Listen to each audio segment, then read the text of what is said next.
सभी का हमारे चैनल हरीश अटॉर्नी 541 में आप सभी का स्वागत है।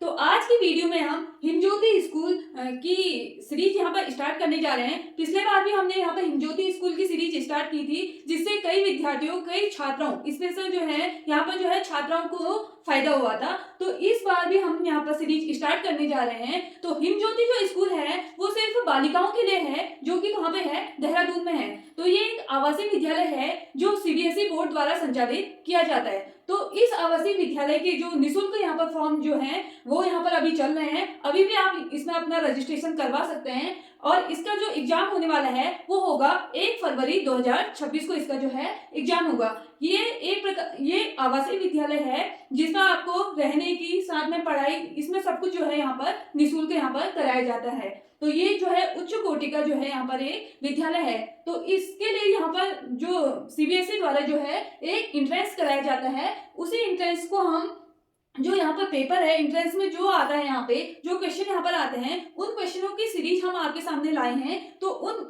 इसी प्रकार के जो क्वेश्चन मैं आपको यहाँ पे करा रही हूँ, तो इसी प्रकार के क्वेश्चन आपको यहाँ पर वहां पे देखने को मिलेंगे। तो हर एक क्वेश्चन को आपने क्या करना है, अपनी नोटबुक पे नोट करना है और खुद सॉल्व करना है, क्योंकि क्वेश्चन की डिजिट चेंज होगी और क्वेश्चन जो है इसी प्रकार के आपको वहां पे देखने को मिलेंगे। तो आपको इस वीडियो से काफी वहां पे हेल्प होने वाली है। तो हम यहाँ पर मैथ्स के क्वेश्चन लेके आई हूँ मैं। तो हम मैथ्स का यहाँ पर पहला क्वेश्चन देखेंगे। बहुत छोटी से छोटी संख्या बताइए जो 2, 3, 5 से जो है पूरी बार जो है विभाजित होती है। तो हमें क्या देखते हैं, यहाँ पर पूरी बार विभाजित होती है। तो हम देखेंगे यहाँ पर लिखा है छोटी से छोटी संख्या। तो हम छोटी से छोटी संख्या हमें वहां पर दिया गया है। तो हमें सबसे पहले क्या करना है, उसका दिए हुए नंबर का क्या निकालना है, एलसीएम निकालना है, लीस्ट कॉमन मल्टीपल। तो सबसे पहले हमने वहां पर विस्तार पूर्वक वहां पे हमें लिखना है, क्योंकि आपका जो क्वेश्चन पेपर वहां पर होगा वो होगा रिटन फॉर्म में। आपको वहां पे आंसर को लिखना पड़ेगा। जितनी शुद्धता के साथ आप वहां पे आंसर अपना लिखेंगे, उतने आपको अच्छे नंबर वहां पे मिलेंगे। ऑप्शनल पेपर यहाँ पर नहीं है वो। तो हम देखेंगे, हम यहाँ पर लिखेंगे दिए हुए नंबर क्या है, 2, 3, 5 का यहाँ पर हमें लॉसअ प हमें क्या निकालना है, लॉसअ प। तो यहाँ पर हम देखेंगे 2, 3, 5 का लॉसअ प कैसे निकालते हैं, 2, 3 और 5 का। तो सबसे पहले हम छोटी संख्या से इसको विभाजित करेंगे। तो यहाँ पर हम लेंगे 2, तो 2 1 यहाँ पर 2, 3 जो है डिवाइड होगा नहीं, 5 को भी हम एज इट इज यहाँ पर लिख लेंगे। अगला नंबर हम लिखेंगे 2 से बड़ा, हम लिखेंगे यहाँ पर 3 से डिवाइड करेंगे तो 3 1 3, 5 डिवाइड यहाँ पर नहीं होता है, तो 5 को हम एज इट इज उतार देंगे। अगला हमने यहाँ पर देखना है 5, तो 5 तो ये 1 1 हो गया, 5 डिवाइड होगा तो 1। तो हमें देखना है, तो यहाँ पर है लॉसअ प कितना आएगा, हमें इक्वल टू के बाद हमने लिखना है 2 इंटू 3 इंटू 5 इंटू 1, ये आ गया यहाँ पर 1। तो हम इसको मल्टीप्लाई करेंगे तो यहाँ पर आ जाएगा 5 3 15, 15 दूनी 30। तो यहाँ पर वो छोटी से छोटी संख्या यहाँ पर है हमारी 30। छोटी से छोटी संख्या 30 है, इसको हम 2 से डिवाइड करेंगे तो पूरी बार विभाजित हो जाएगा। 2 से डिवाइड करेंगे तो 15 बार, और 3 से हम करेंगे तो 10 बार, 5 से हम करेंगे तो 6 बार, तो पूरी बार विभाजित हो जा रहा है। तो इसलिए वो छोटी से छोटी संख्या यहाँ पर है हमारी 30। अगला क्वेश्चन हम यहाँ पर देखते हैं। हमें दिया गया है 7/9 प्लस 3/7 को हमें हल करना है। तो यहाँ पर हमें 2 भिन्न दिए गए हैं, तो भिन्न को हमको क्या करना है, उसका योग यहाँ पर निकालना है। तो 7/9 दिया है, किसी भी कोई भी वस्तु है या रोटी का एक टुकड़ा है, उसके हमने 9 भाग करें, 9 भाग में से हमने यहाँ पर कितना किया है, 7 भाग को हमने खाया है। तो हमारी जो भिन्न आएगी यहाँ पर 7/9। तो इसको हमने हल करने के लिए, भिन्नों को योग निकालने के लिए हमने क्या करना है, दिए गए भिन्नों की जो है डिनोमिनेटर को हमने क्या निकालना है, इसका एलसीएम निकालना है। तो सबसे पहले हम देखेंगे यहाँ पर हम लिखेंगे 7/9 प्लस 3/7 का योग। तो योग निकालने के लिए हमने सबसे पहले क्या करना है, सबसे पहले लिखेंगे 9 और 7 का एलसीएम यहाँ पर हमने निकालना है। लॉसअ प हमने यहाँ पर इसका निकालना है, लॉसअ। तो हम यहाँ पर देखेंगे 7 और 9 का लॉसअ यहाँ पर हो जाएगा 63। तो अब हम देखेंगे यहाँ पर 63 यहाँ पर हो गया हमारा लॉसअ। अगला देखो, हम यहाँ पर देखेंगे 7/9 दिया है। अगर 9 को हम 63 को हम 9 से डिवाइड करेंगे तो कितना आ जाएगा, 9 7 63 और 9 7 63, और यहाँ पर दिया गया नंबर है इंटू 7 हो जाएगा। बाकी हमने दिया गया है यहाँ पर प्लस। अगला हम 63 को डिवाइड करेंगे 7 से, तो 7 नंबर यहाँ पर हो जाएगा 63, यहाँ पर आ जाएगा 9 और दिया गया नंबर यहाँ पर है इंटू 3। अब हम देखेंगे इसको मल्टीप्लाई करेंगे, 7 7 जा 49 प्लस 7 यहाँ पर हो जाएगा 21 अपॉन में आ जाएगा हमारा 63। तो हम इसको ऐड करेंगे तो ये हो जाएगा 9 1 10, सॉरी यहाँ पर हो जाएगा 9 3 यहाँ पर हो जाएगा 9 3 27, 27 आएगा। तो 9 प्लस 7 यहाँ पर आ जाएगा 16 प्लस यहाँ पर हम देखेंगे 4 प्लस 2 हो जाएगा यहाँ पर 6 और 1 हो जाएगा तुम्हारा 7 अपॉन 63। तो 76 अपॉन 63 हमारा यहाँ पर है इम्प्रॉपर फ्रैक्शन। अब हम इसको अगर मिक्स्ड फ्रैक्शन में चेंज करना चाहें तो हम ऐसे करेंगे, 63 को हम 76 को हम डिवाइड करेंगे किससे, 63 से, तो 1 जाएगा 63 अपॉन में आ जाएगा यहाँ पर 3 1। तो सबसे पहले हम मिक्स्ड फ्रैक्शन में लिखने के लिए इसको क्या करेंगे, 1 होल 13 अपॉन 63।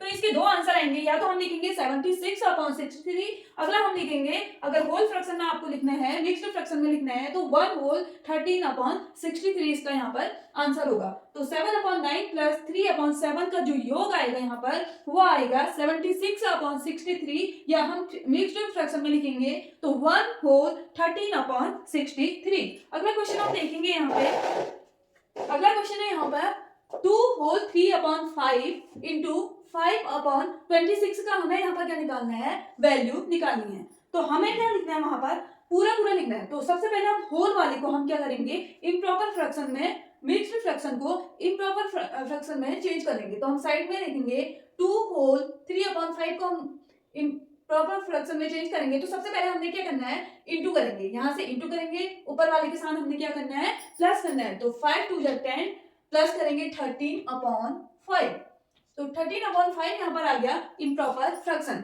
तो हम यहाँ पर लिखेंगे, इसको हम लिखेंगे 13 अपॉन 5, 13 अपॉन 5 इंटू यहाँ पर है 5 अपॉन 26, 5 अपॉन 26। तो अब हम देखेंगे हमें इंटू करना है, तो हम 5 से 5 को काट देंगे 1 बार, और अगला हम यहाँ पर देखेंगे 13 से 26 कटेगा कितने बार, 2 बार।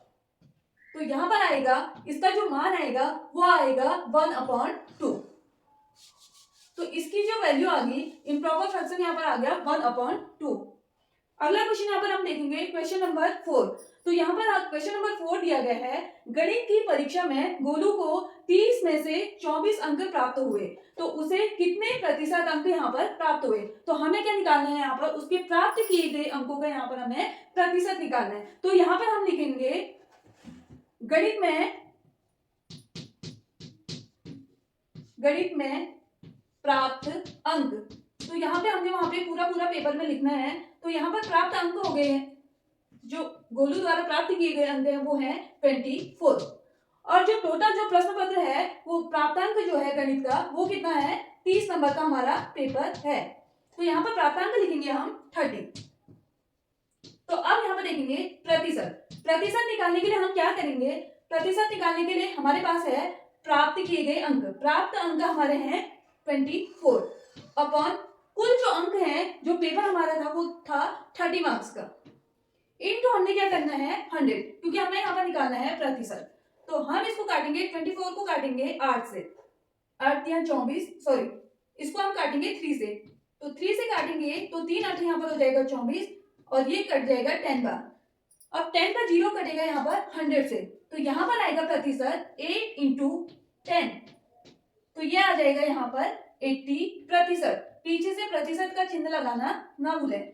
तो यहाँ पर जो है गोलू द्वारा जो प्राप्त अंकों का प्रतिशत है वो है 80%। तो क्वेश्चन नंबर 5 हमें यहाँ पर दिया गया है 3/4 के 4 समतुल्य भिन्न हमें यहाँ पे निकालने हैं। तो हम देखेंगे समतुल्य भिन्न क्या होता है। यहाँ पर है समतुल्य भिन्न को हम कहेंगे इक्विवेलेंट फ्रैक्शन। तो सबसे पहले हम देखेंगे हमें दिया गया है भिन्न 3/4। तो 3/4 को हम कैसे समझेंगे, सबसे पहले हम देखेंगे यहाँ पर हमने एक रोटी ली है, एक रोटी पूरी ली है, इसके हमने लिए हैं 4 हिस्से हमने यहाँ पर कर दिए हैं। तो 4 हिस्से में से हमने यहाँ पर 3 हिस्से जो है खा लिए हैं, तो एक हिस्सा, दो हिस्सा और तीन हिस्सा। तो यहाँ पर 4 भाग हमने किए थे, 4 भाग में से हमने यहाँ पर 3 जो भाग है हमने खा दिया, तो ये है 3/4। तो भिन्न का यहाँ पर है 3/4। तो इसका हमने क्या निकालना है, 4 इक्विवेलेंट फ्रैक्शन हमने यहाँ पे निकालने हैं। तो इक्विवेलेंट फ्रैक्शन निकालने के लिए हमें क्या करना है, जो हमें यहाँ पर भिन्न दी गई है उसका जो है न्यूमरेटर और डिनोमिनेटर को सेम नंबर से क्या करना है, मल्टीप्लाई करना है। तो सबसे पहले हम देखेंगे यहाँ पर 3/4। तो 3/4 को हम करेंगे इंटू 2 तो सेम नंबर से हम मल्टीप्लाई यहाँ पे करेंगे। तो पहला जो समतुल्य भिन्न यहाँ पर आया, 3 दूनी यहाँ पर हो गया 6, 4 दूनी यहाँ पर हो गया 8। तो पहला इक्विवेलेंट फ्रैक्शन यहाँ पर है 6/8। अब अगला हम देखेंगे जो हमें भिन्न दी है 3/4, इसको हम मल्टीप्लाई करेंगे सेम नंबर से। सेम नंबर हमने लिया 3 इंटू 3/3। तो हम यहाँ पर देखेंगे 3 3 हो गया यहाँ पर 9, 4 3 यहाँ पर हो गया 12। अब 2 समतुल्य भिन्न यहाँ पर हमने निकाल लिए। अगला निकालने के लिए हम क्या करेंगे, सेम प्रोसेस 3/4 को हम मल्टीप्लाई करेंगे इंटू 4। तो यहाँ पर हो गया 4 3 12, 4 चौको 16। अब हमने निकालने हैं 4 समतुल्य भिन्न हमने यहाँ पर निकालने हैं। तो 3/4 को अब हम कर लेंगे 5 इंटू 5। इसको हम 100 से भी मल्टीप्लाई कर सकते हैं, पर हम यहाँ पर सीरीज वाइज निकाल रहे हैं, पहले 2 से, 3 से, 4 से, 5 से। तो हम यहाँ पर अब 5 से इंटू करेंगे, तो यहाँ पर हो जाएगा 5 3 15 अपॉन 4 पंजे यहाँ पर हो जाएगा 20। तो हमारे यहाँ पर 4 इक्विवेलेंट जो फ्रैक्शन यहाँ पर आए हैं 6/8, 9/12, 12/16, 15/20। तो हमें यहाँ पर दिया गया है, नंबर्स दिए गए हैं पॉइंट में, तो हमें इसका क्या निकालना है, यहाँ पर योग निकालना है। तो हम पहला नंबर यहाँ पर देखेंगे, हमें दिया गया है 47.26।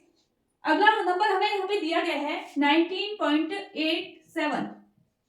उसका अगला नंबर हमें दिया गया है यहाँ पे 36.46। तो हमें सबसे पहले ये देखना है, हमें यहाँ पर पॉइंट्स में क्या दिए गए हैं, नंबर दिए गए। तो उसका जो पॉइंट में नंबर दिए गए हैं उनका योग निकालने के लिए हमें सबसे पहले क्या करना पड़ेगा, पॉइंट के नीचे पॉइंट वाली डिजिट हमें यहाँ पे लिखनी पड़ेगी। तो मैंने पॉइंट के नीचे यहाँ पर पॉइंट वाले नंबर लिखे, बाकी नंबर हमने यहाँ पे आगे से लिख दिए। तो हम इसका क्या निकालेंगे, सम।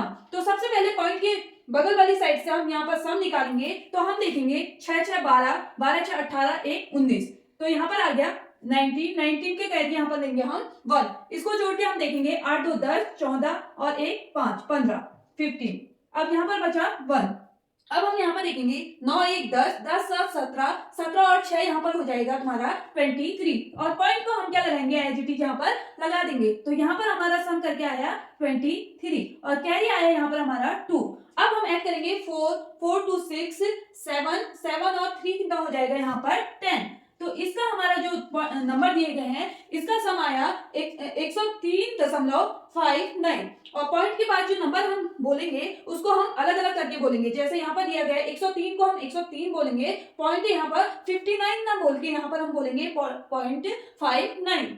अगला क्वेश्चन हम यहाँ पर देखेंगे, क्वेश्चन नंबर है 7। अब यहाँ पर हमें भिन्न दी गई है 36/1000। तो इसका हमने क्या निकालना है, दशमलव में मान निकालना है। तो इसको हमने क्या लिखना है, दशमलव रूप में यहाँ पे हमें लिखना है। तो सबसे पहले हम देखेंगे, तो हर में हमें दिया गया है 1000। तो 1000 में हम देखेंगे कितने जीरो है, 1 2 3। तो हमें क्या करना है, दशमलव मान निकालने के लिए हम देखेंगे हर में हमें 1000 दिया गया है, 1000 में दिए गए हैं 3 जीरो। तो हमें पॉइंट कहाँ पर लगाना है, 3 स्थान पहले हमें पॉइंट लगाना है। तो सबसे पहले हम क्या करेंगे, दशमलव यहाँ पर हम लगा देंगे। अब 3 स्थान देखेंगे 1 2 3। तो हम देखेंगे हमारे पास नंबर दिया गया है 36।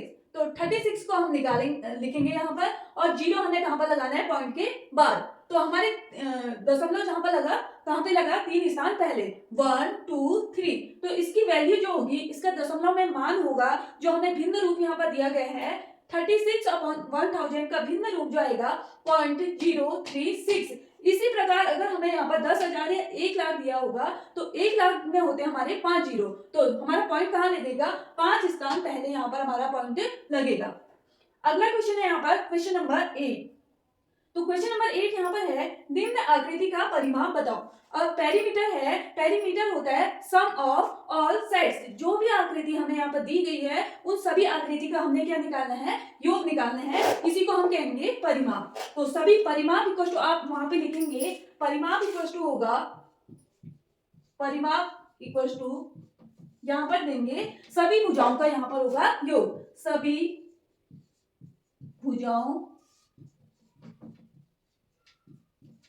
का योग। तो ये हमें परिमाप दिया गया है यहाँ पर सभी भुजाओं का योग। हमें जो आकृति दी गई है, चाहे वो त्रिभुज हो, षटभुज हो, कोई भी आकृति, कितनी भी भुजाओं वाली आकृति दी गई है, अगर हमसे वहां पे परिमाप पूछा गया है तो हमने क्या करना है, सभी भुजाओं का जो माप दिया गया है तो उसको क्या करना है, ऐड करना है। तो हमें यहाँ पर आकृति दी गई है इस प्रकार की आकृति, इसका माप हमें दिया है 5 सेंटीमीटर, इसका 4 सेंटीमीटर, ये है 3 सेंटीमीटर, ये है 5 सेंटीमीटर, ये है यहाँ पर एंड कर देंगे तो 6 सेंटीमीटर। हम यहीं से चले थे और यहीं पे हमने क्या कर दिया, एंड कर दिया। तो हम देखेंगे हमें क्या करना है, सभी भुजाओं का यहाँ पर योग लिखना है। तो सबसे पहले हम देखेंगे 5, दूसरे उसकी माप दी गई है 6 सेंटीमीटर।